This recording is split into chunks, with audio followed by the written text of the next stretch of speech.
Our guests this afternoon are our own Trinity River, Dr. Wafiq Sabir.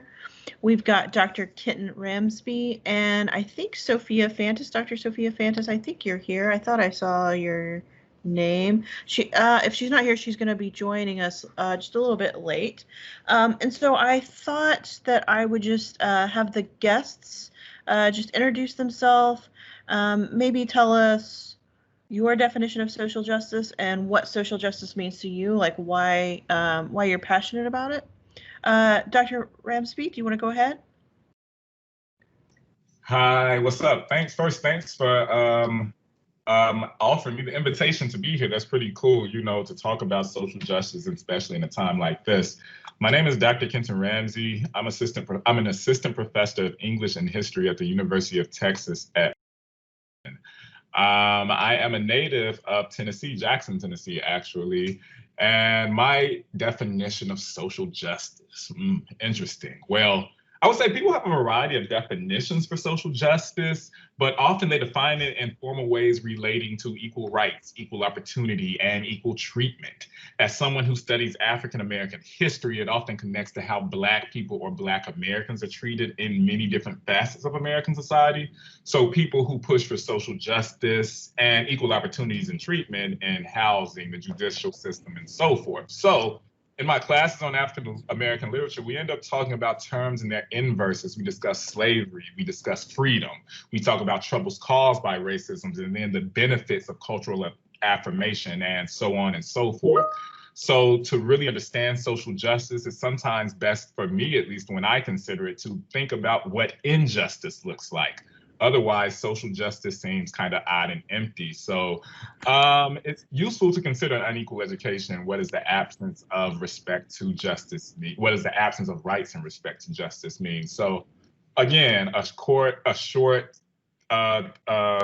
response with a bow, I would basically say social justice is really looking at inequality and redressing, or trying to think about or look at the context of inequality. Thank you. Dr. Sabir? All right. Good afternoon, everyone. Can you hear me? Yes, sir. All right. My name is Wafiq Sabir. I'm an associate professor of sociology and criminal justice at the Trinity River campus, Tarrant County College. I've been with Tarrant County College actually since 2002, and as an adjunct professor, primarily because I was a full-time police officer in the city of Fort Worth. I served 25 years in the city, and 19 of those years was spent in the gang unit, which was a lot of undercover or plainclothes endeavors. And then I retired in 2011. Wow.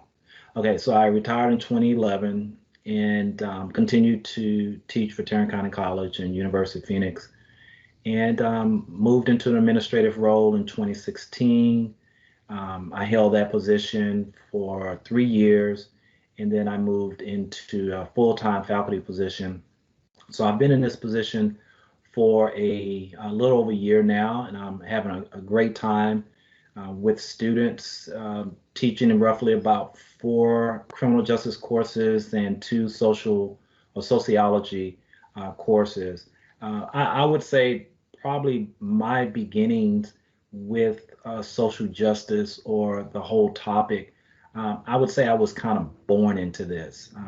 I'm a product of the 60s, and so my parents were involved in the civil rights movement as college students. They both departed from their prospective colleges and entered the civil rights movement with an organization called SNCC, SNCC, Student Nonviolent Coordinating Committee. That was the organization where John Lewis was a part of, Marion Barry, Julian Bond, pretty much all of the historians and people that we have, historical figures and other individuals that we've read about. These were the individuals that my parents knew. They were colleagues. They were all just regular, normal people. I couldn't tell you who may have come over to the house on any given day because they were the friends of my parents, but I'm sure that John Lewis and the Stokely Carmichaels and individuals like that, like I said, that we've read about. They were visitors at our house. So some of this, I would say, has rubbed off on me since I was a child. And now here I'm in a position as a professor to impart, my knowledge and also to help our students grow in their own academic way. So to answer the question, defining social issues, I would say it's really kind of a pursuit of justice. It's a pursuit of safety. It's a pursuit of racial equity, kind of in a nutshell. Thank you. I was just writing some things down. Okay, great. And Dr. Fantas, welcome. She just finished teaching her class, and so I was just going to have you introduce yourself and just tell us your definition of social justice. Sure, and my apologies for being a bit late. I just finished teaching bachelor students about diverse populations, so I'm in the right mindset. Hi, everybody. My name is Sophia Fantas. I am a second-year assistant professor at the University of Texas at Arlington. A little bit about my background. I am Canadian, so I come from the University of Toronto, where I got my PhD in social work and bioethics.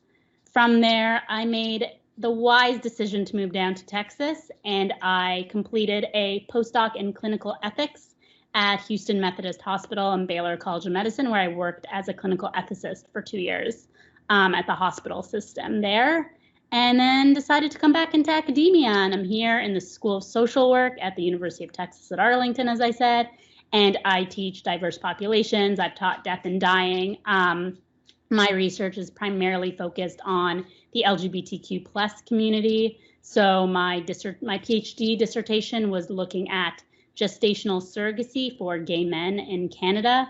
And I look a lot at LGBTQ plus healthcare disparities across the lifespan, as well as medical powers of attorney and directives to physician, specifically for the LGBTQ plus community, as well as considerations of allied health professionals, so primarily social workers within the healthcare system. So that's a little bit about my background.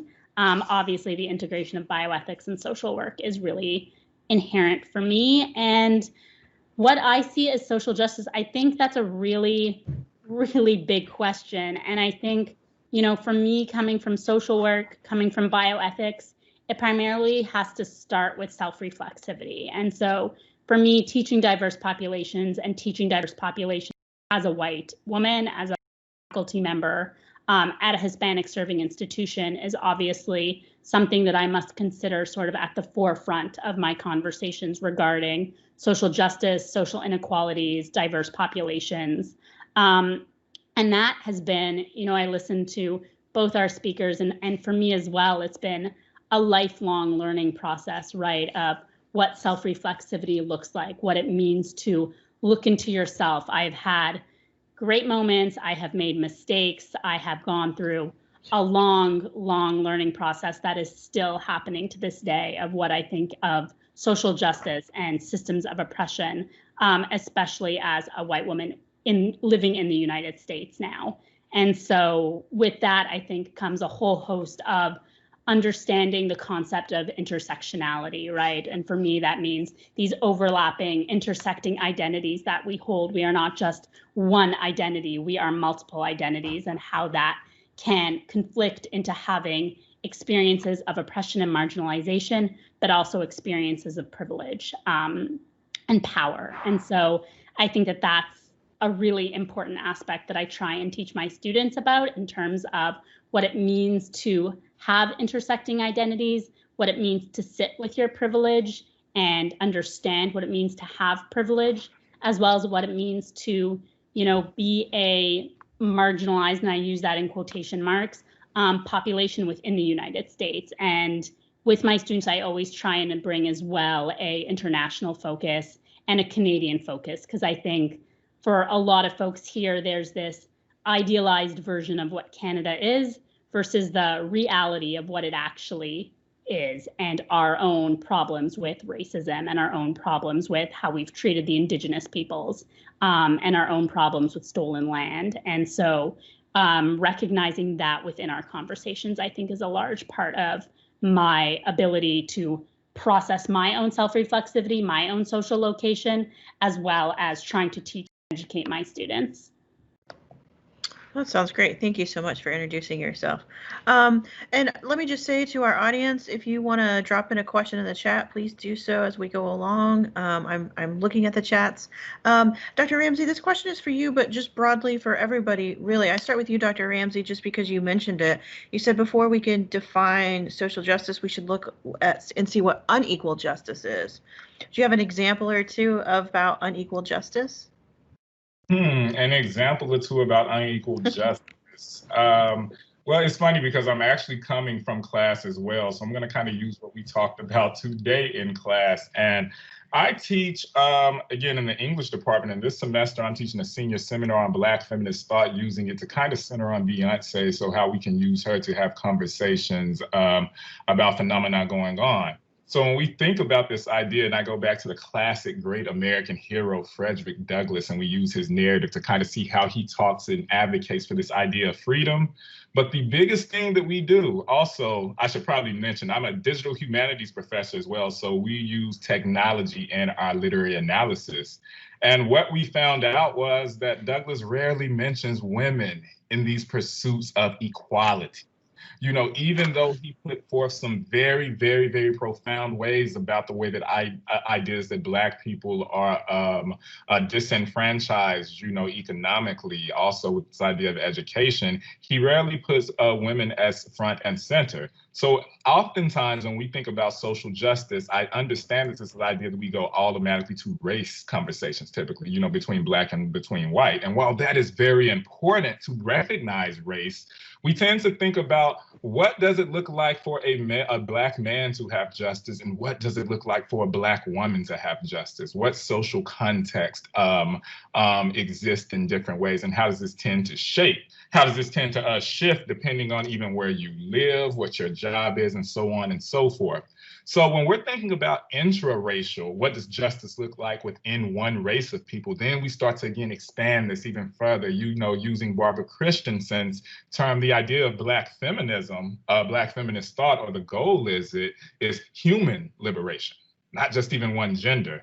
So I guess, again, tying this together, what does it look like? We tend to always look like, you know, we look at opposite definitions, typically, to kind of really, really scrutinize what do we mean when we say that we are active participants in social justice? How do we have to even check some of our own preconceived notions, even though we might be a part of a majority group that is seen as being oppressed? How might we have to check and refine some of our own personal views in advocating for this? So this is one way that we think about social justice, by thinking about the various forms of justice that exist, and more so, what does it look like to receive justice if you're Beyonce, someone who is kind of one of the most revered and more visible people in the world, versus somebody that I might encounter, you know, just on the street in Dallas. I gotcha. Dr. Sabir, do you want to tackle, or do you want to piggyback on what he's saying? He says we need to look at what unequal justice looks like. And you, Dr. Spear, mentioned that social justice is the pursuit of justice and of safety. Yeah, so, you know, I think a lot of what we being living here in this country, we buy into is what our Constitution, you know, what that says, and how that applies to us. And I say us, so now I'm speaking about racial minority groups, and how do those words actually apply to us. And I think we see over and over and over, it really doesn't matter how educated we become regarding the Constitution and policies, et cetera, we still see time and time again, even though those words are in Black ink, but they don't necessarily represent Black people. Even though they may be, those words may have been written with certain intent, we still find that 100, 200 years later, we're still struggling to really define and interpret what the message really is. You know, a lot of times, if you just look at things from a religious or spiritual standpoint and you read scriptures, you find there's a literal meaning, and then there are metaphors that are involved. And I think oftentimes when it comes to policies, and especially as it pertains to social policies, we're looking for the literal meanings and we want them to apply to us when they really don't.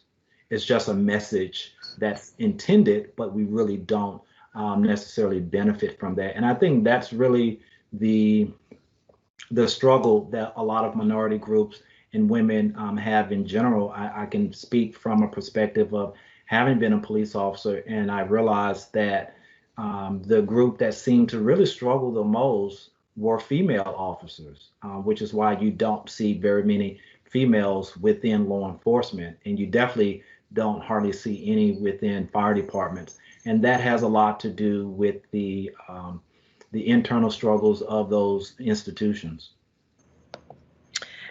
Any idea how to make those institutions more diverse? What are your thoughts on that? Oh yeah, they can. There are a lot of tactics to make them diverse, but it's not always in the recruitment, it's in the retainment. Can you retain people? Like, we can hire everybody that's sitting on this panel and everyone that's in the gallery today, but a year from now, how many of us will still remain? So that becomes a larger issue, because what you find from an internal standpoint, the culture does not necessarily embrace you. The culture of that institution doesn't necessarily wrap its arms around who you are and what you're bringing to the organization. I remember sitting in an academy and they told us that we all bleed blue. And I found a lot of difficulties with that, because I'm like, no, I don't know what planet you guys are on. Mm-hmm. But what they wanted to do essentially was brainwash us to believe that you're no longer who you say that you are. You are us, and there is us versus them. And so the more you buy into the us versus them, the more then you start to believe that I'm no longer a black man or a brown man. No longer am I of a particular group. I am part of this blue subculture, and I must abide by all of the rules and the policies. Otherwise, I will be on the outskirts.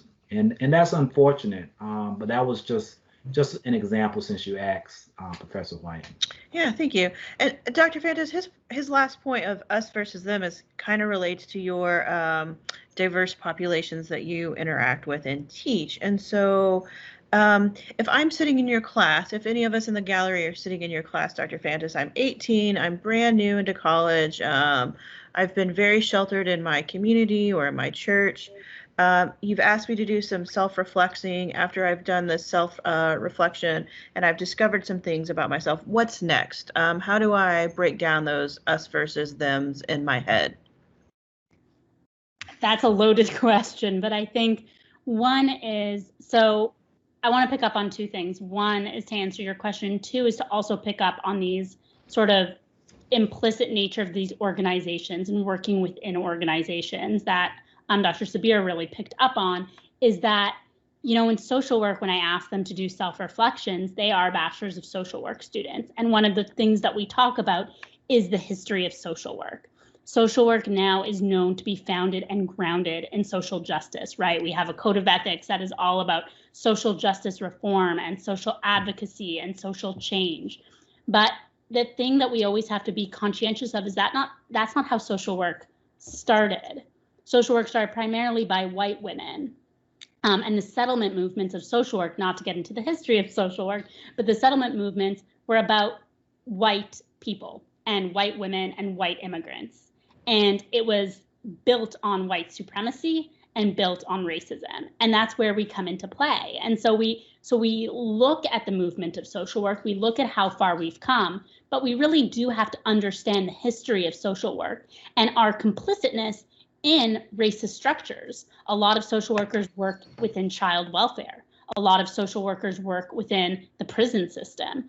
understanding that really sort of that us versus them, that difficulty of wanting to be a social worker to make change, but knowing that you're also working and being complicit within really like institutionally and systemically racist structures. And so that's something that's really, really hard for my students to kind of wrap their heads around and to understand how to sort of activate their code of ethics, activate their social justice desires, while also being complicit in systems that are much larger than them as an individual.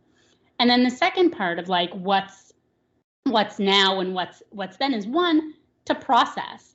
And what I tend to do with my students is to say, you know, this is a lifelong learning process. This is one step in a process where you are not going to resolve all these tensions, all these situations with privilege, all these thoughts and considerations in one class. My class is like a drop in the bucket. It's like, welcome to diverse populations.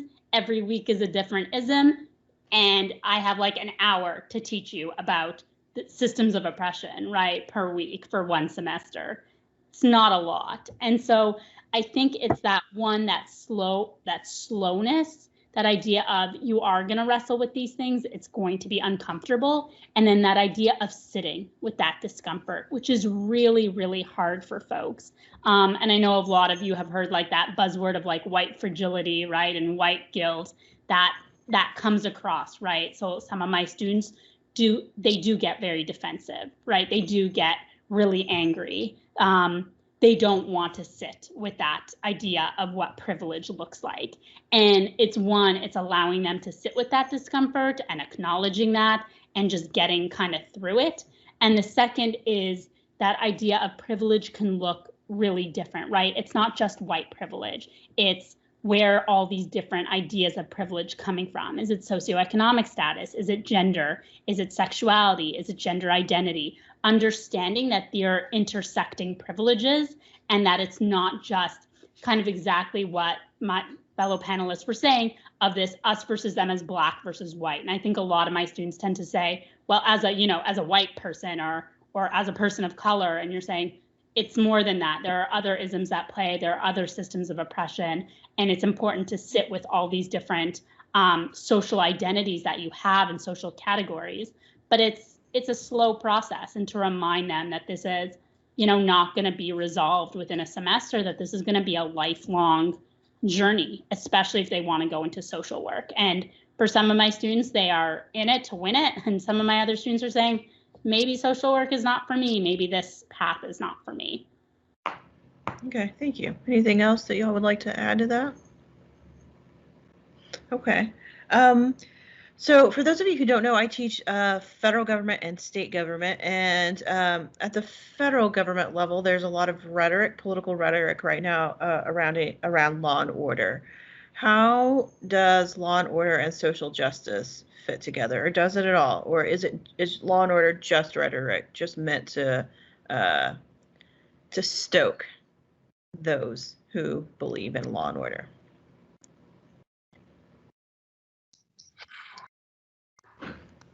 I want to say my piece and get out of here real quick on this, because it's just something I'm thinking about. When you said is the law and order rhetoric, well, and again, going back to this thing, that's coming from an English discipline. Yeah, it's all rhetoric. It's all rhetoric, because this is one of the things that we use to organize around things. This is why certain words, certain phrases are definitely signifiers for different groups of people. When we think about actually code words, sometimes things aren't necessarily all the ways coded. Even if we could say law and order, is that a rallying cry? Yes, I do think it has a few different connotations, but if we're talking about currently, it has been mean to kind of, in a sense, be a dog whistle for something else.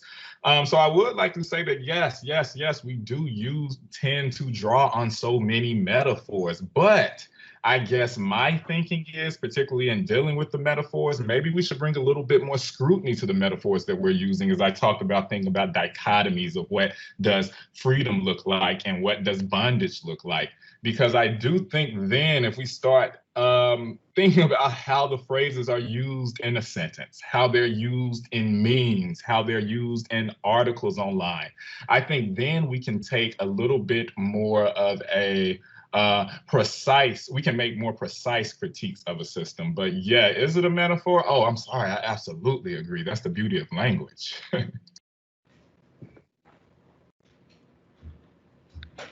Dr. Spear, anything you want to add to that? Well, and Dr. Spear, while you're thinking, let me also ask you this. While you were a police officer, was that rhetoric ever used?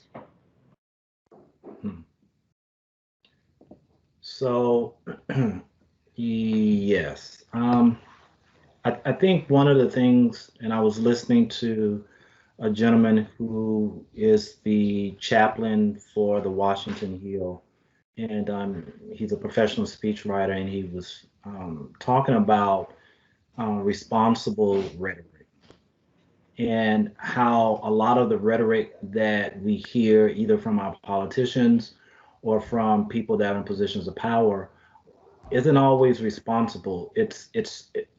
These are words that are filled with energy and they sound good, but at the very least, are they responsible words? Meaning that I'm the person that's giving this speech or giving this charge to others, but do I hold myself accountable? Am I responsible as well as sharing the responsibility with others? And so when you go back to 1963 with Dr. King, people think of that time and that speech known as the I Have a Dream speech, but we all know that that wasn't the title of that speech. It was called Normalcy Never Again, if I'm not mistaken. And so that turned into an I Have a Dream, but he was charged with being responsible with his rhetoric, and that his charge to, as he called the Negro, was to be responsible, but actually the charge was to the government to be more responsible in your rhetoric, meaning being responsible with your policies, with your laws, and making sure that these things equity across the board. I think that once again, when you go into many of the various social institutions that we all are part of, that we have to keep those things in mind. Like where does the rhetoric actually come from? And where do we intend to place it? So we have to be students of the rhetoric that is out there, but also I think as professors, part of our job is to break it down, analyze it, and sometimes interpret it for those that just want to read the literal meaning. Thanks. If I teach math, how can I? Oh, go ahead, please. I thought this was just really cool, the idea that he brought up, I have a dream, it really being normalcy never again, because this is one of the things that I play with in terms of rhetoric in my class. And I think it's interesting in terms of what Martin Luther King is even advocating for social justice. Even in that speech is very specific. He's saying, I have a dream, and we usually think of the refrain when holding hands together.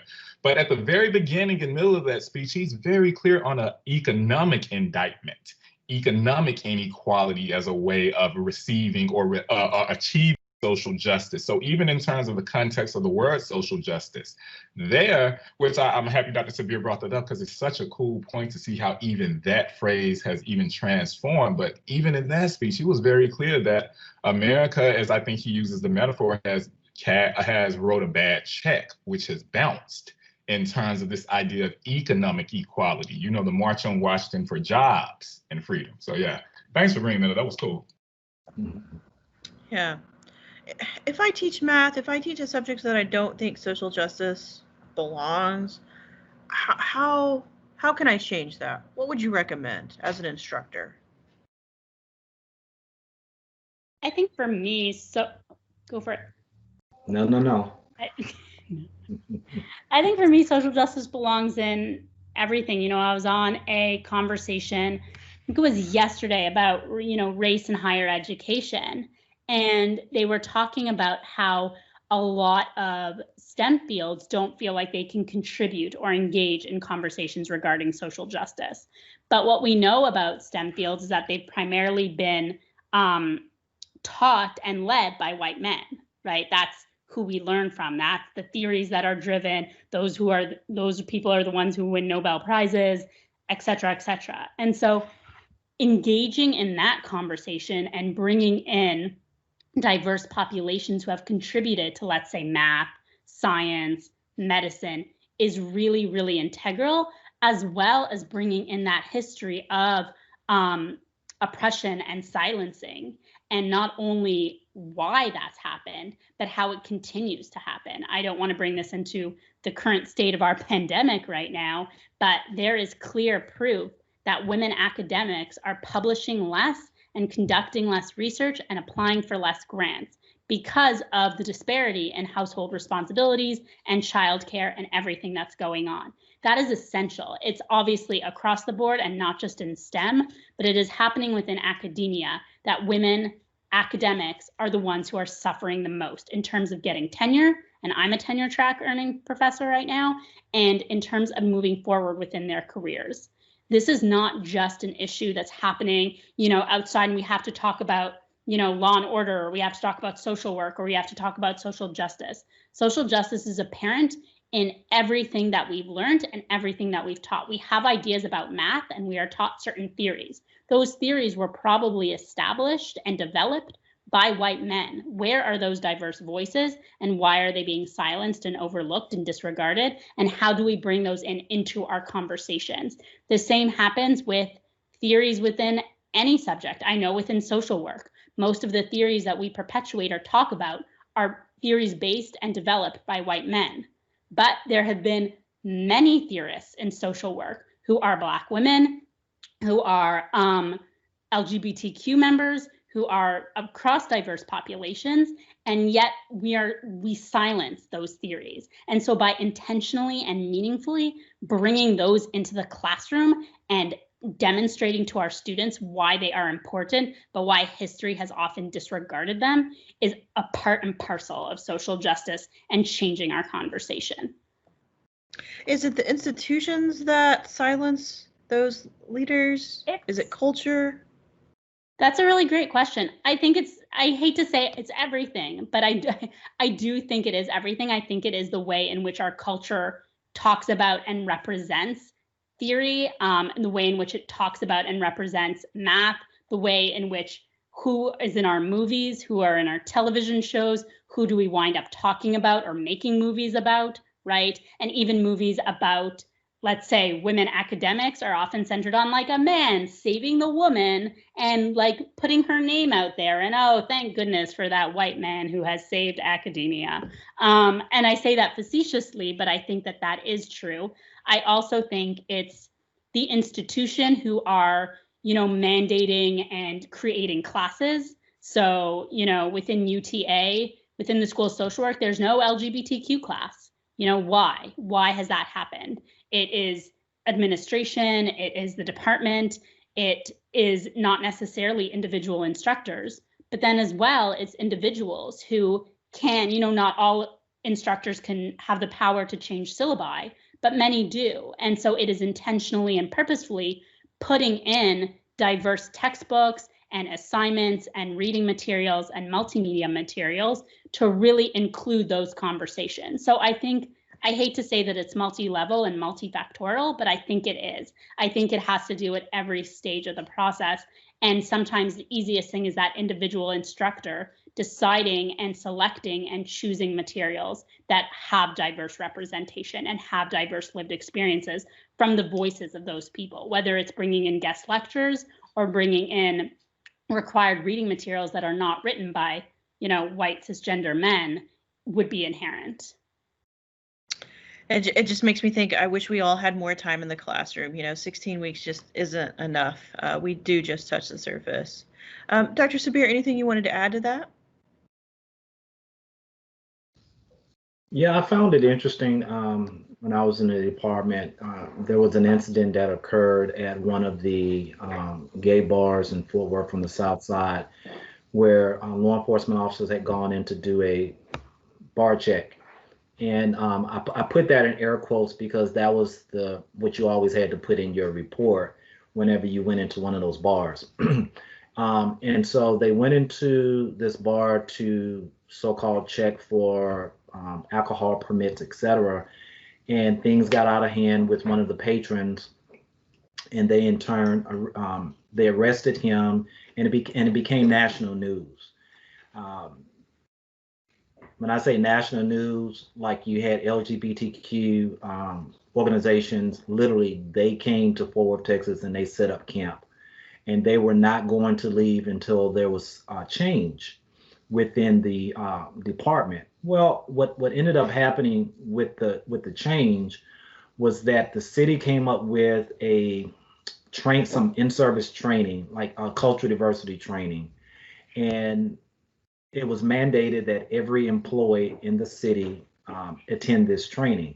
Now imagine how that's going to come across to all of these police officers, many of them who are already homophobic, and they have issues, their own personal issues, and you're having to sit through an 8-hour course. Well, that was one thing that the city did, but the police chief decided to take a step further, and he wanted to hire a liaison officer that was a police officer, but that would be a liaison to the LGBTQ community or the residents in the city of Fort Worth. So imagine what that job posting, that vacancy notice looks like. Now, of those that applied, I believe there was one person that applied for that position. She was an openly gay woman. It was well known. There was no embarrassment, no nothing regarding her orientation, but she was the only one that applied for that position, and naturally she was picked by police chief.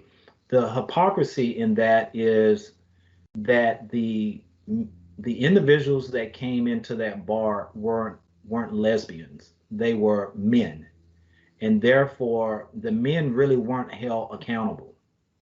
But yet you ask someone from that community.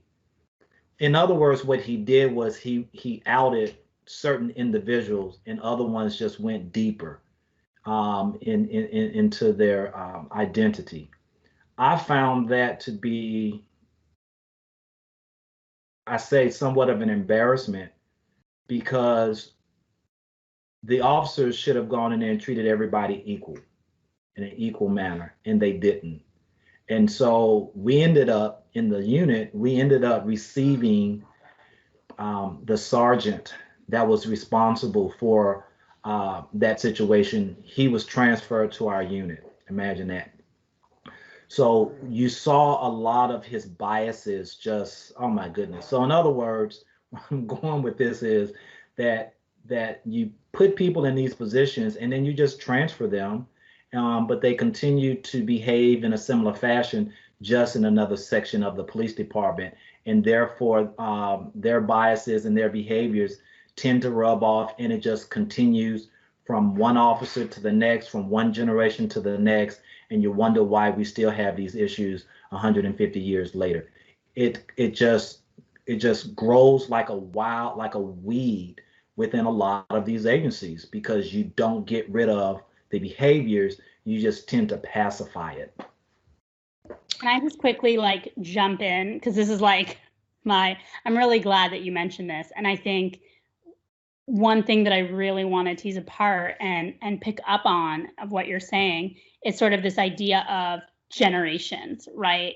So this idea of what just happened is from the years and years of what's called bathhouse raids on gay men that happened in Toronto, where I grew up. It's happened in New York. It was the reason that the Stonewall riots started in the first place. And so, we have this intergenerational trauma of it just happening again, where these departments are not learning and responding to the diverse histories that have happened and how this has been going on for ages. And there's a question about, why is there a lack of trust? Why is there a lack of, responsibility? Well, things haven't changed since, the 50s and 60s and 70s and 80s currently that are still happening. I mean, going to this bar and outing and, talking about gay men, that's the same thing as what happened during the bathhouse raids. And it's still happening to this day, yet in different avenues and different approaches, but it's still inherently the same thing. And I think, in terms of what went on afterwards of hiring somebody and all these trainings, that's general. And I think nobody really knows what to do. And I think that, I'm going to use the loaded term of like cross-cultural communication. And I mean that really broadly, but this idea of how to communicate and engage in dialogue, because in Toronto, we have most cities have pride parades, right? But in Toronto, we have a very, very large pride parade. And about 5 years ago, the Toronto police were banned from marching in the parade in uniform. And they were banned, and it was a very, very controversial issue that had arisen. A lot of people were on both sides. And where they came from in terms of the intention of banning was that who actually, and when we talk about law and order, who is being protected, who is being served? The LGBTQ plus community actually doesn't feel safe. They feel less safe when police are around. And so there was this intention to ban police officers and to remove them from the Pride Parade because it made folks feel less safe and fearful because of instances like this. And so I just wanted to add that in, that it just frustrates me that even with all the change and the Stonewall riots, where Pride started with a riot. Stonewall was the start of Pride Parade. Pride is a protest. It's a protest movement. And so just to know that there's still so much to grow and still so much to learn and how to have these conversations, and that these decisions are directly impacting the lived experiences and the daily experiences of these individuals. These are real people whose lives are being really impacted by these decisions that are still happening to this day. And it's just sometimes super frustrating to know how far have we come since the 80s? Far in many, many ways, but in some ways it's questionable. And Dr. Ramsey, if there's anything you'd like to add, otherwise I have a question in the chat I'd like to share. Oh, we can keep it going, yeah. Okay, all right. So Dr. Sabir, this question is for you. It's from Miranda Davenport. She says, I would love to hear your take on the quote, thin blue line. I believe there is bound to be corruption and or racism in every profession, but that the us versus them brainwashing you mentioned prevents the good cops from reporting on the bad cops. For example, they may be a bad cop, but their brother or sister who will have their back, so you don't report them and potentially be on the outside. This then prevents measures to improve. Do you think this thin blue line plays a factor in social justice and reaching for social justice inside and outside of law enforcement? So let me see, how should I approach this? The thin, just think about that phrase, thin blue line. First of all, a line does what? A line separates. It determines boundaries. And when we talk about, or when it's discussed, a thin blue line, once again, it is telling you from a literal standpoint, and the metaphor that goes with it is that there is a separation between those that wear a blue uniform or brown uniform, whatever color, but there is a distinct separation, and it can be a thin one. Now, for me, being a Black man wearing a blue uniform, it was even thinner than the thinnest, because I walked around with a double identity. I think Dr. W.B. Du Bois talked about this double consciousness that Black people and people of color oftentimes walk around with, where they have to be, they have to assimilate and be a part of the so-called American culture, but yet they have their own culture that they also have to be conscious of. So it's this level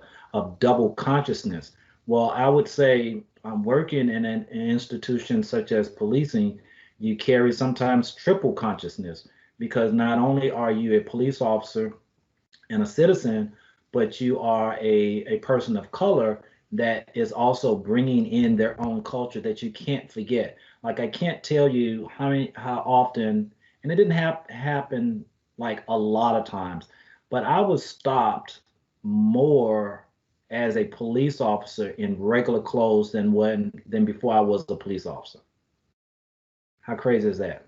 Now, the difference is I knew as a police officer in undercover or regular clothes, I knew that there was no violation. But once I addressed that with the officer that pulled me over, in every occasion, they had no legitimacy for the stop because I knew the law just as well as they did, but they had no legitimacy for the law. So you walk around trying to balance yourself and make sure that you're walking in an upright manner. I think really when you really dig deep into this term, you have to get into ethics and morality. And that's a whole nother talk show in itself. I mean, we all have morals, but the ethical side can change. We all have a code of ethics. I think every institution has a code of ethics. And what does that actually mean? I couldn't really tell you what the code of ethics is. I don't have it down by memory, but I do know that can change, and it can change from one day to the next. And I think that is one of the reasons why we see, not just in law enforcement, but just in society, that we do see people that know right from wrong, the moral side of it, but choose to do something ethically or unethically, in an unethical sense. So that thin blue line, I don't know, it's just really interesting to me. I used to hear it all the time, and no one really could truly define it. They just wanted to, like I said, continue to brainwash you into believing that you were something other than what you really are. And Dr. Q, you've got a question. Do you want to unmute and ask it, or? Sure. This one's for all or any speakers. I don't know if you're familiar with the recent cases of, I guess we could call them academic blackface, where you have, Beth Ann McLaughlin, I think Craig Chapman was another one, and most recently, I think it was Kelly Sharp or something like that, where they are white and pretend to be, Black or Native American and so on. And I'm wondering, what do you guys think of that situation, and if anything can be done to kind of, I don't know, prevent that kind of appropriation / blackface from happening in academia?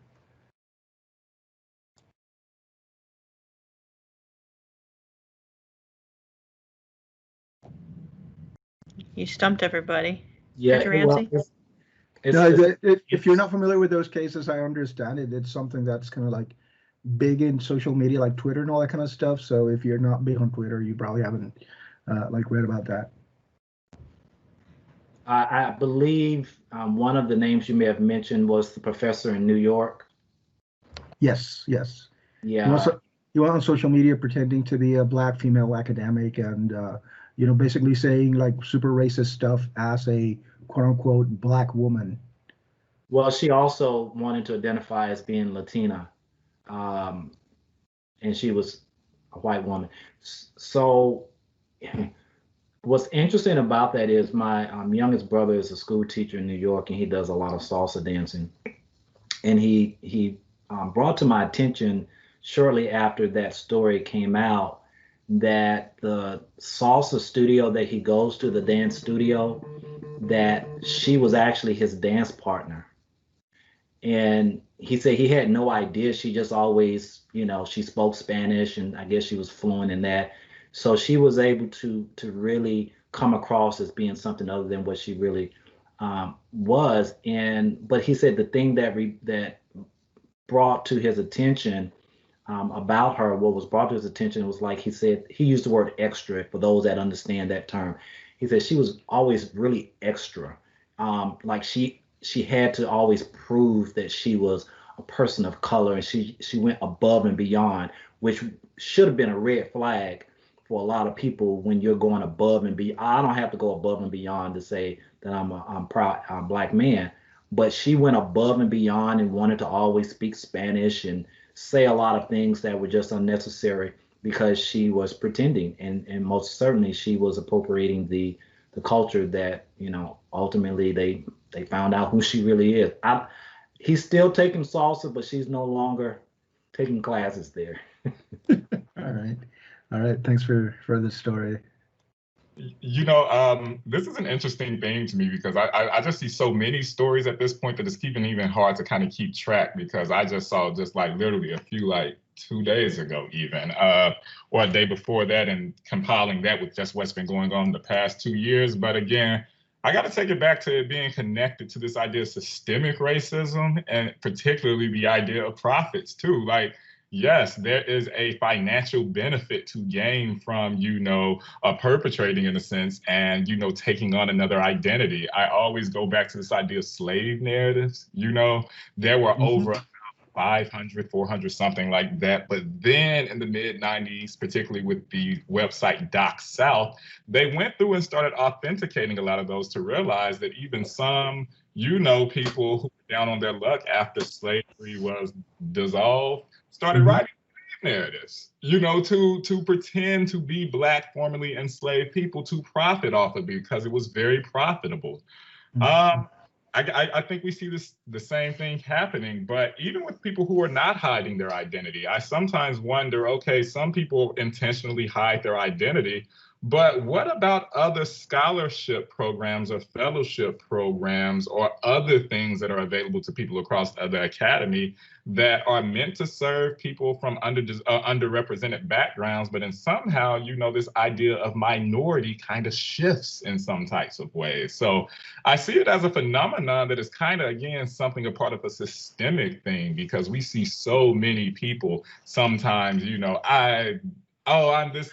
Oh, a fellowship comes up. Oh, I forgot I am 132, 16 Cherokee or something like that. I know I've never talked about this before, but now I want to apply. I kind of see these things as going hand in hand, but I'm kind of more excited.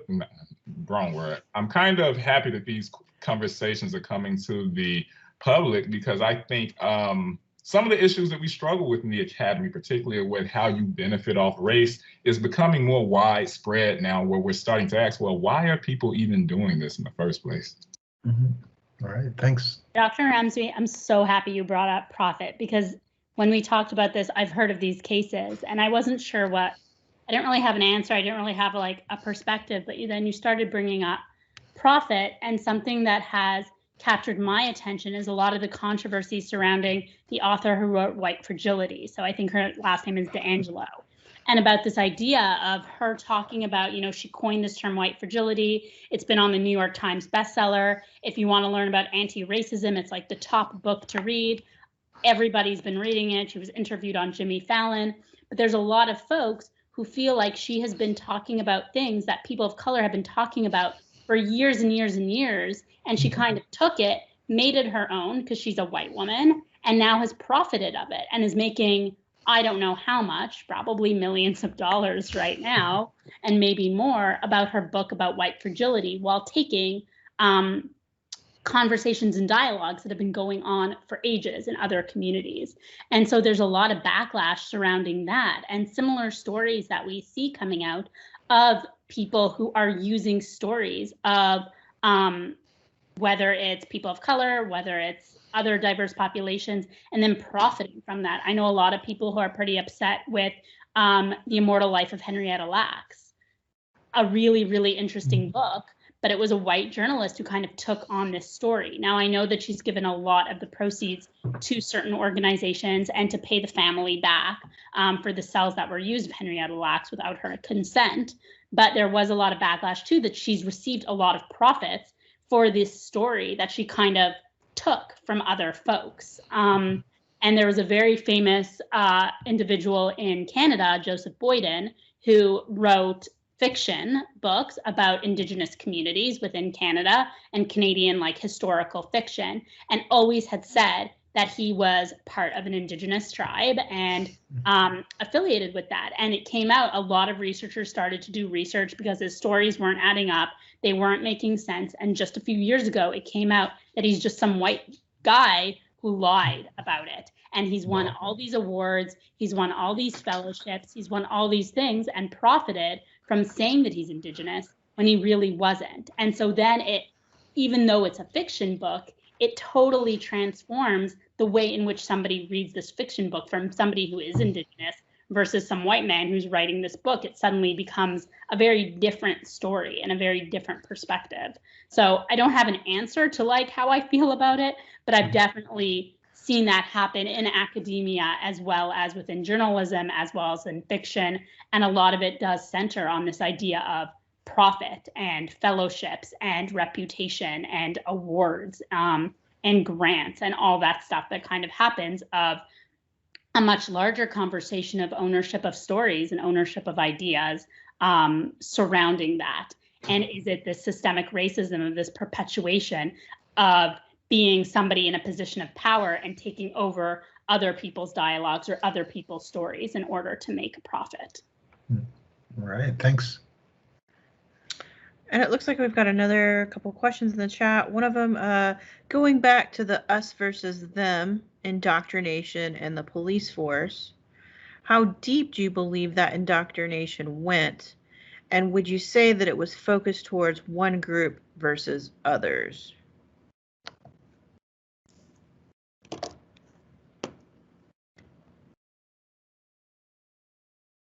Can that person expand a little bit when they say one group versus the other? Yeah, Razan, you there? You wanna ask? Yeah, sure. Hi, guys. You know, since we are talking about racial issues, I guess I could say racial groups, but really any group. I mean, I'm sure that there were some LGBTQ plus community members in the force that maybe, you know, were there groups that were isolated when it came to the mentality of us versus them? And we all bleed blue. It's just that comment kind of struck me, and I'm just kind of curious to know if there was more of a deeper agenda than just we are brothers in arms and must protect each other against anybody that might harm us as we are doing our job, or was it more of, you know, specific groups that need to be wary of where they stand? Sure. So, you know, when you talk about, you know, that concept also brings to mind an indoctrination of the subculture of policing, the subculture of the whole thin blue line. What does that really mean?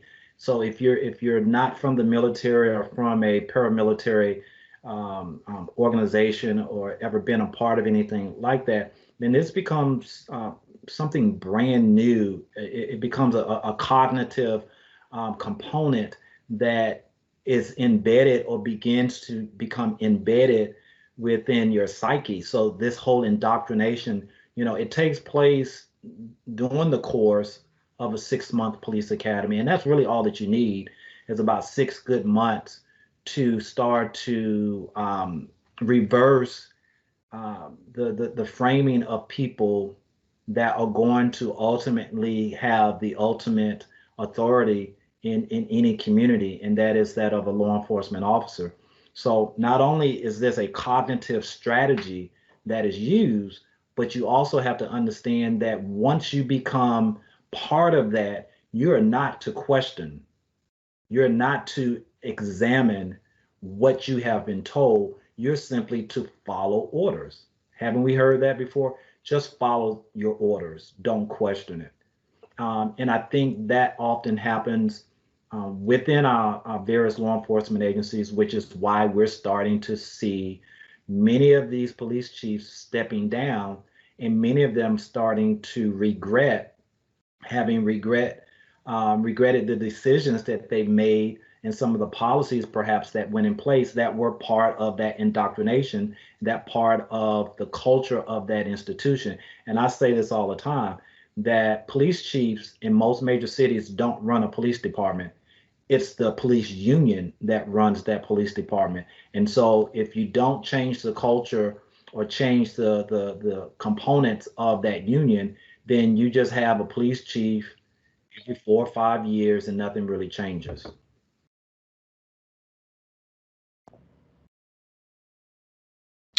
how can we change that? How can we break in as a society? Like those of us on the outside, is there a way to break into the power that those police unions have?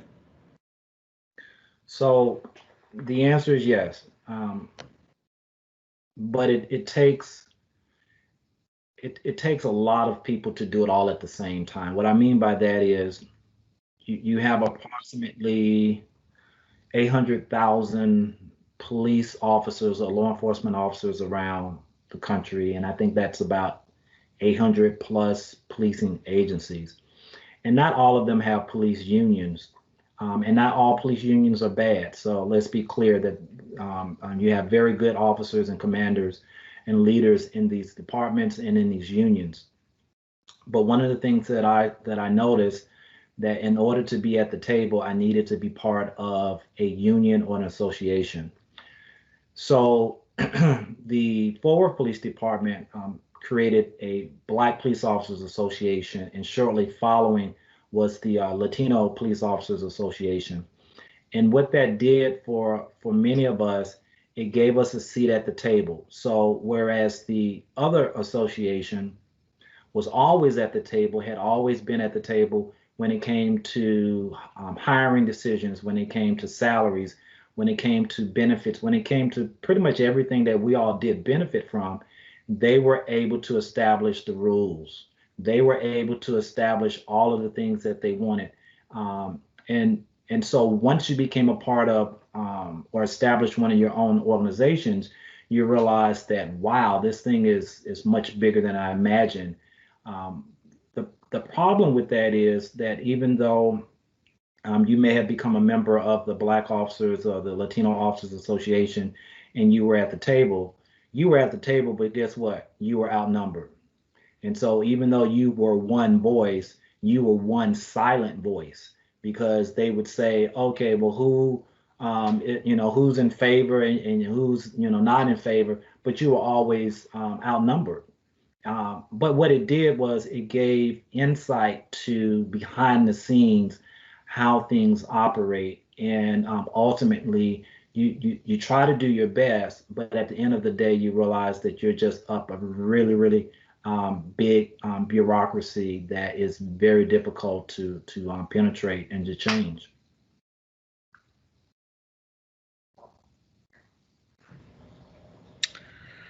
Okay. Along the same lines as the police, we go almost weekly, and there's another case of police violence, and some people say it's always there. It's always been there. It's just that now we're all seeing it because of our phones in our pocket. This is a very loaded question, and I'm not trying to make it a loaded question, but what do the police do for us? Do we need them in our community? Do they harm us? Tell me some of the benefits. You know what? Let me just be for real. I don't really know. This is a double-edged sword. I'm sorry, and I mean, crucify me. Yeah, we need police. Yeah, we do need police, and I also think this depends on what type of community you come from.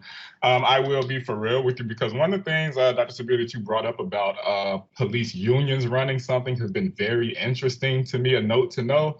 Because a couple of weeks ago, either the New York Times or Washington Post did that article that showed that there are far more Black police chiefs in a lot of these major cities in some types of ways. So that was really causing me like, well, okay, well, what's going on?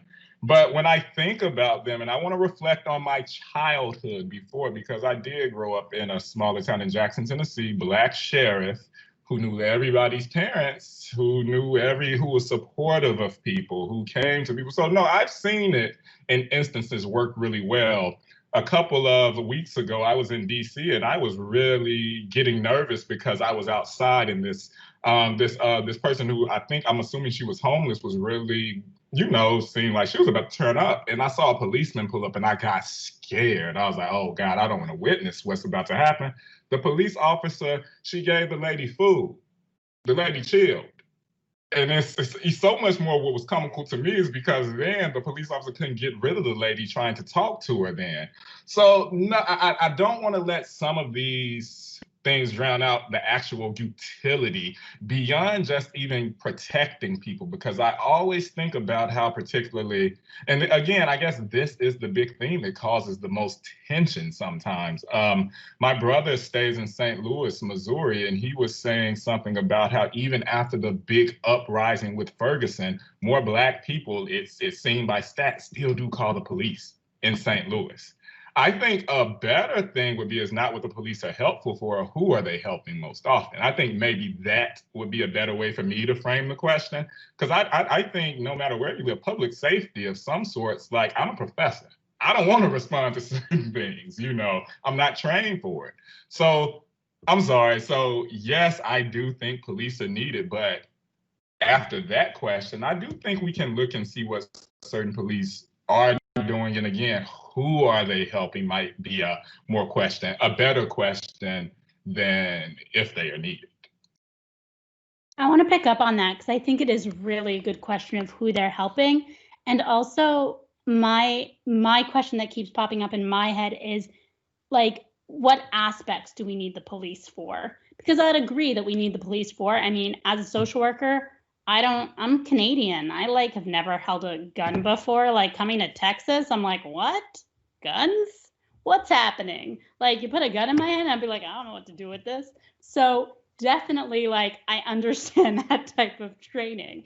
But I also have witnessed, and not directly witnessed, but obviously have read in the news and seen time and time again, this not understanding how to de-escalate certain situations with those who have mental illness or those who are mentally ill. Just recently, this bipolar disorder that has come out in the news. And so somebody who is manic, somebody who is suffering from depression, somebody who's having an episode. And I'm going to say that this isn't just a US-based issue. This is happening globally. It is happening in Canada. We see this time and time again. And I think that there are certain issues that we have to look at in terms of training. And, you know, one of the conversations that I have, obviously, this is a social justice in higher ed. So to bring it back to higher ed, just a little bit, is I bring up a question in my class because there's now this controversy surrounding whether social work should be involved in police departments or not. And there is a lot of controversy surrounding whether social workers should be complicit, and I use complicit in quotation marks, within police departments when our focus is social justice and combating systems of oppression, or whether we should be involved in police departments to help with training and to help with understanding how to de-escalate certain crisis situations, working with those with mental illness, working with those who have suicidal ideation, because that is our specialty. If you call the police and they come in as somebody who is for a wellness check, we have seen this time and time again.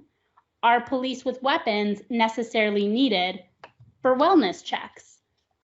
I don't know. I struggle. I don't have an answer, and there's not a yes or no, but I struggle in who are they helping, which communities are they serving, and do they have the right tools to really de-escalate certain situations? And I'm trying to take away the ones where there's clearly a weapon, or there's clearly somebody who is, going to be hurt in a situation, or the protection and safety of others. But I mean some of these mental health and wellness checks where police might not have that training. And so the larger question that I have is not just who are they helping and how are they helping, but how can we help police departments? Because I think also we are asking a lot of our police departments. We are asking police officers to do everything. They have to be social workers, they have to be community members, they have to, serve and protect, they have to do all these things, and sometimes that's unmanageable. And so how do we go about ensuring the safety of both our communities, but also making sure that there's responses that are proactive and justifiable, and that actually help those who are calling the police? Because when you're calling the police, you are fearful of either somebody's life or your own life. And so what does that look like?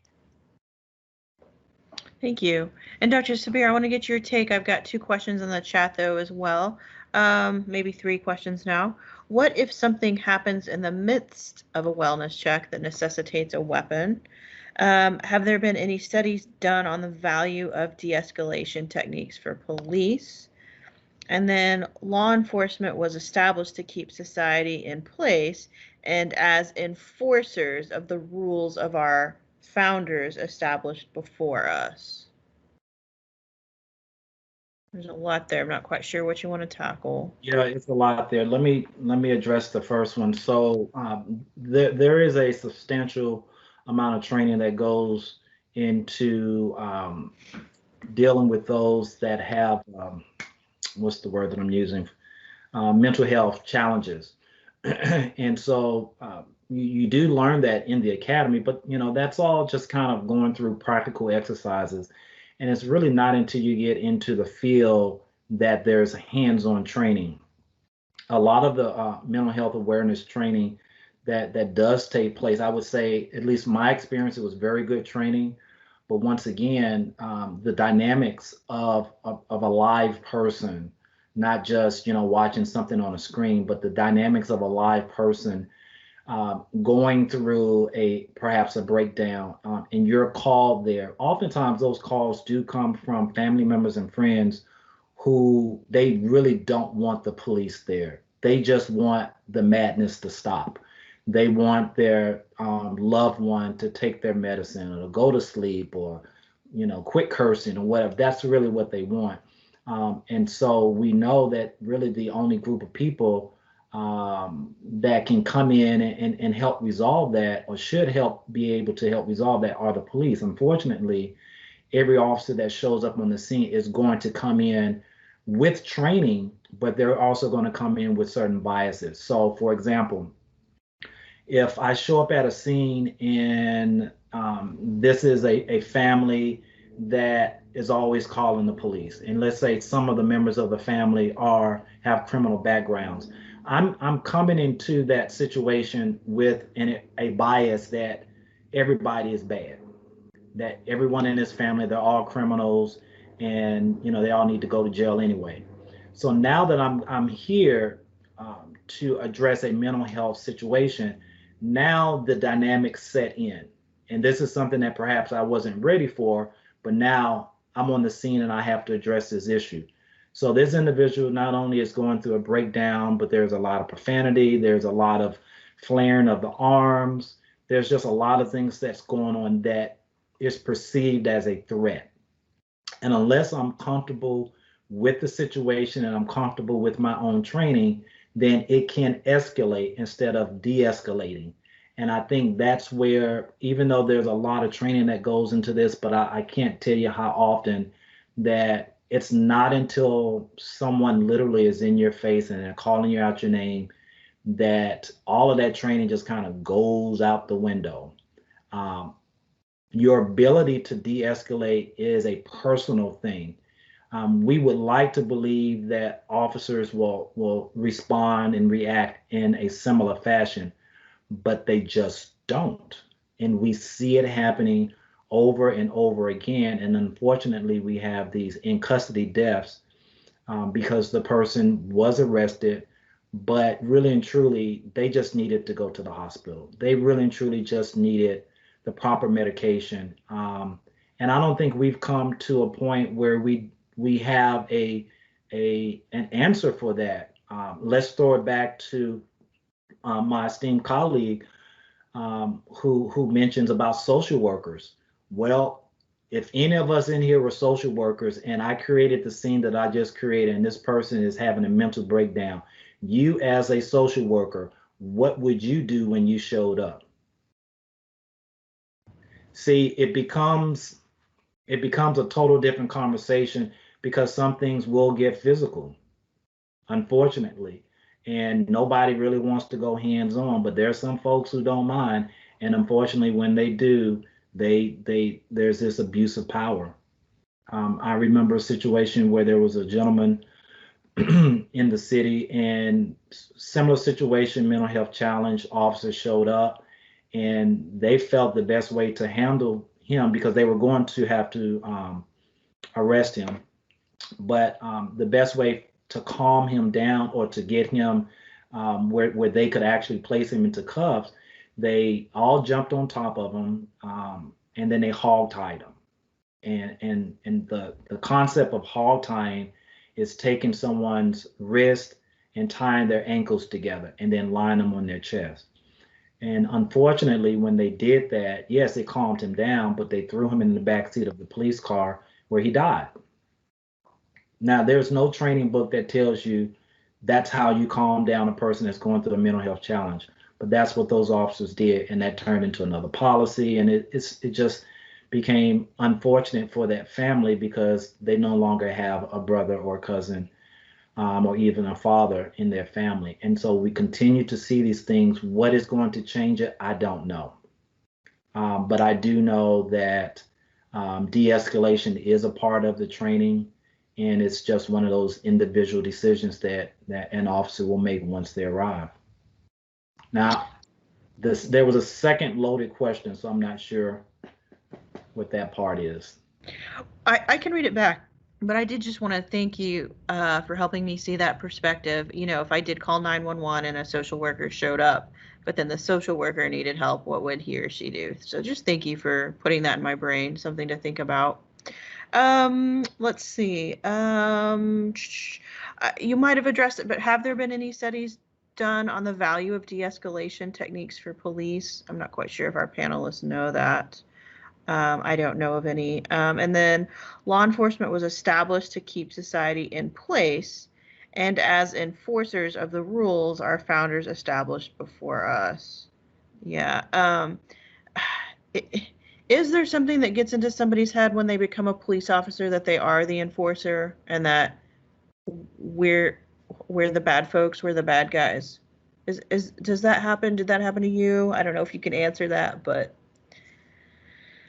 yeah, like I said, it begins the minute that you believe that you're going to be a police officer. The minute that the minute that you put a badge on and you start thinking differently. The minute that you get in that police car and you drive and you show up to a scene, you see the world totally different than you did before you were a police officer. And a lot of things do change, but you do have to have a sense of balance. For me, the majority of the people that I associated with, true enough, were police officers, but not all of them were my friend. Not all of them came to my house. Neither did I go to their homes. We were colleagues at work, but many of them, I realized their personality didn't fit with my personality. And so I wanted to make sure that I had a balance of those that some of my friends weren't all police officers.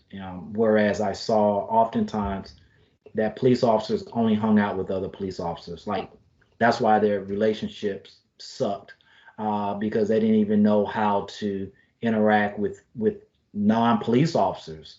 The divorce rate was 100% in 5 years. Like, when I heard that in the police academy, this was so interesting, because I wasn't married and most of us weren't married, but they came in there and told us that for those of you that are married, 100% of you will be divorced in the next 5 years. Imagine hearing that statistic. Now, why is that? Because they already knew, and there were studies that explained this very clearly, that, and I go back to the us versus them, that once you became a part of that subculture, that other people outside of that either couldn't relate or you chose to relate to them in a different fashion. And therefore, your personal relationships suffered, your families oftentimes suffered, and between all the suffering, guess who else is going to suffer? The community, the people that you're out there supposedly protecting and serving. And so I know that when you look at modern day policing, you see that, yes, police officers were supposed to be enforcers, but police officers were supposed to have healthy relationships with residents in their community. And we do see that, but oftentimes we see the videos where there isn't a healthy relationship. Thank you. So we got about 9 minutes left, and Dr. Ramsey, I'll get to you in just a second. how I wanted to end is, let's end it with something positive. What are some of the positive aspects related to social justice that you're seeing in higher education? And when I give you a minute to think about that, let me just also tell our group that I'm about to put a link into the chat, and the link is for a survey, just what you thought about this panel. So anyway, what are some of the positive aspects? What are you seeing on your campuses that are like, yes, social justice for the win?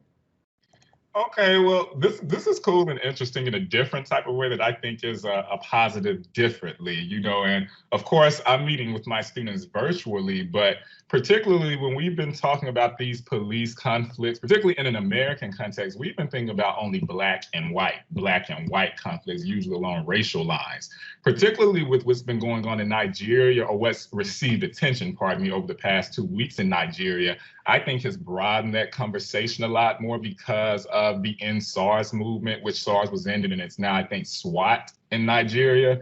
And with some of the images going across, and these police officers are black, the majority of Nigerian citizens are black. So we've had to disrupt this idea of only even thinking about social justice in terms of interracial conflicts. We've been able to look a lot more at the systemic issues that are really driving these things. And from my opinion, I know that's not the brightest because we're still looking at another conflict, but I do think it's bright because we're starting to really, really, really think about the internecines of these issues with power and public and these relationships. And we kind of can start seeing that these ideas of supremacy, white supremacy, even male patriarchy, a person doesn't need to exist to be white to perpetuate some of these things. Similar to patriarchy, a male doesn't need to be actually present as the president of something for patriarchy to persist. So I've been very excited to listen to a lot of my students not only think about police problems also as an American thing, but think about these issues of how the state manages its people and what opportunity or what the state actually owes its people. So I've been hearing a lot of just different conversations and more imagination used about even things that helpful in some ways that police do. So for instance, one of my students brought up about weed and seed programs, and boys and girls clubs, and how so many police are present in these types of environments, not necessarily to enforce law, but to serve as mentors in these types of things. So they've been thinking a lot more out of the box about how we actually think about social justice reform. And I think that's been excellent simply because, again, I just think we've had to bring a little bit more imagination, particularly outside of what we experience in America, and think about how, interactions of social justice are happening around the world. Thank you. Dr. Fantas, you want to go next?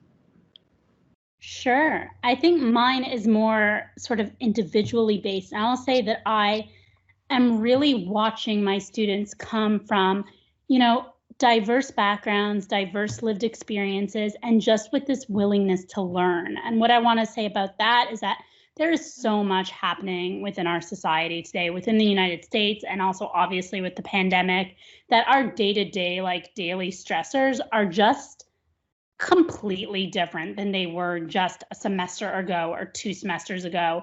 I know folks who have lost family members. I know folks who are dealing with the pandemic. I know folks who have lost their jobs, and yet they're still coming to class and still engaged. So I know that's not related specifically to social justice, but I am really amazed and impressed with the resilience and the determination of many of my students. And I think for a lot of them, what encourages me for the future is their willingness to learn and ask questions of things that they aren't familiar with and really sit with it. And one of the examples is we recently had a class on homophobia and transphobia, and I had all these slides prepped to talk about the intersecting ways of LGBTQ plus disparities. And we spent my 3-hour lecture on terminology. And I walked out of that class feeling a little bit dejected, I didn't get to all this in-depth material and ingrained stuff and talking about exactly what you said, systems of oppression. I talked about the difference between transgender and cisgender for 2 hours. And then we talked about non-binary experiences. But I paused and I said, I'm actually just really thankful for my students to have the courage and honesty to say, these terms are really confusing to me. I don't understand, but I want to learn in order to do better for my clients and do better for social justice activism. And in order to do that, I actually just need to understand terminology, and I don't right now. And so I know that that's almost like the reverse of what Dr. Ramsey was talking about in terms of like these really like silo conversations, but even just these dialogues that we're having about introducing them to new terms, introducing them to new concepts, making them think about things in just a little bit of a different way. Today's class was on ageism and classism. And you know what's happening with COVID-19 and ageism in nursing homes. And one of my students was like, I didn't even remember this before.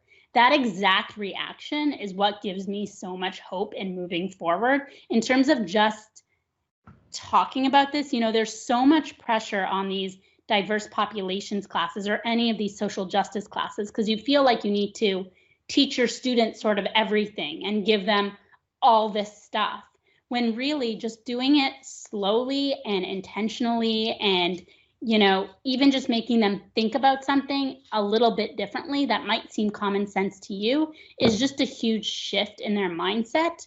And so that's what I would leave with. And that's what I think is a really sort of beneficial way of just saying, even if I just said, I never really thought about that, that is huge for our students. And to know that we can't teach them everything, we can't hold that responsibility, we can't assume that responsibility. And just to know, even if we just say one little thing or one terminology or one clarification that makes them think about something in a different way, that might actually stick with them for a lot longer than sort of just trying to like pound them with information and upon statistics and all that sort of stuff. So that's something I've noticed. Yeah, that's great. Thank you.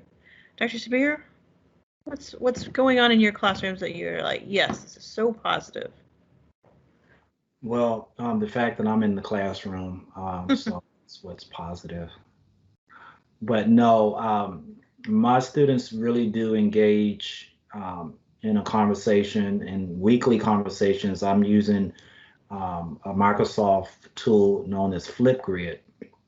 And with Flipgrid, their responses to an assignment is a video recording. So no one actually types or writes anything that I have to sit and read. They get to discuss what their understanding of that assignment. I kind of sit and watch the video. And I see the smiles on their faces. I see students sit up and I see that they are really scratching their heads many times, depending on what the topic might be, but they're scratching their heads and they dig deeper into that discussion. What I charge them with, though, is being able to put it in a capsule of about 45 to 60 seconds. So you just can't ramble on for minutes and minutes at a time, that you have to be much more precise or concise with your answer. And I see that as being an active learning tool that I think will help them along the way. But I want to commend, before we get off the line, I want to commend you, Professor White. I want to commend my colleagues for being here, the professors that are in the gallery, the students that are here, all the staff, that just think about this. We're in the middle of a pandemic, and what are we talking about today? Social justice and issues. If this was a non-pandemic year, would we on a Thursday at 5:00 p.m. be talking about this? The answer is no, we would not. But yet here we are. And so that simply means that, one, there is a genuine interest. We have a passion, and yet we're also planting these seeds of stewardship with our students and even with our own colleagues. This is a great platform to do it.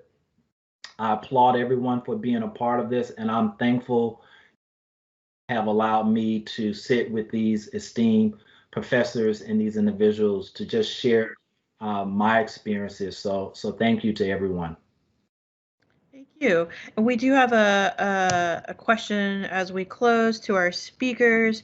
Can you recommend books on these subjects you spoke about today, especially including systems of oppression? I typed in The New Jim Crow by Michelle Alexander, which looks at the criminal justice system. That book's 10 years old now. Hard to believe. And then Ava DuVernay's documentary, The 13th. That's what came to my mind. Anything that y'all are reading that you might want to share? And then we'll close after that.